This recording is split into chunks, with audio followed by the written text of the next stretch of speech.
Hi everyone. तुम्ही यांना सगळ्यांना तर नक्कीच ओळखता. सो आपण पटकन यांचा टाइम न वेस्ट करता विचारूयात की तुम्ही आमच्यासाठी इतकी छान एंटरटेनमेंट, इतकं आमचे गाल दुखूपर्यंत, पोट दुखूपर्यंत हसतो आम्ही, तर तुमच्यासाठी एंटरटेनमेंट किंवा तुमची इन्स्पिरेशन कोण आहे? तुम्ही कोणाला बघता?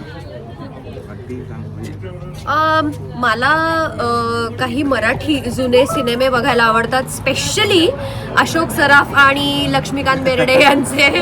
म्हणजे ते बघून एक रिफ्रेश व्हायला होतं, कारण मे बी ते बघून बघूनच आपण मोठे झालोय आणि त्यामुळे तो एक बेस आहे.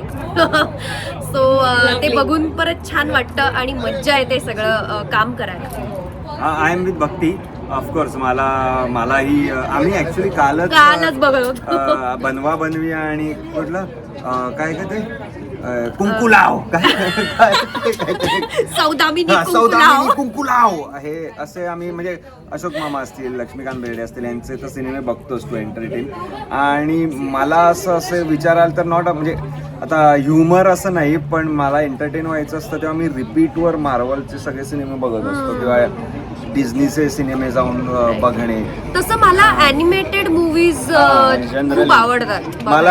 मला मी पण त्या, आणि मला असंही वाटतं की नॉर्मल फिल्म्सपेक्षा ॲनिमेटेड मूवीजमध्ये जो कॉन्टेंट असतो किंवा जे म्हणणं असतं ना त्यांचं, ते खूप डेंजरस असतं. म्हणजे असं नॉर्मल फिल्म्समध्ये का नाही सुचत आपल्याला. किंवा ॲनिमेटेड मध्ये ना जास्त इनोसन्स बाहेर येतो, त्यामुळे ते बघायला इतकं छान वाटतं. आणि एक चाइल्ड जो असतो आपल्यातला तोही बाहेर येतो. सो जास्त अजून रिफ्रेश होतो आपण. So yeah, these are the movies or things we watch. Lovely. Thank you so much याच्यासाठी.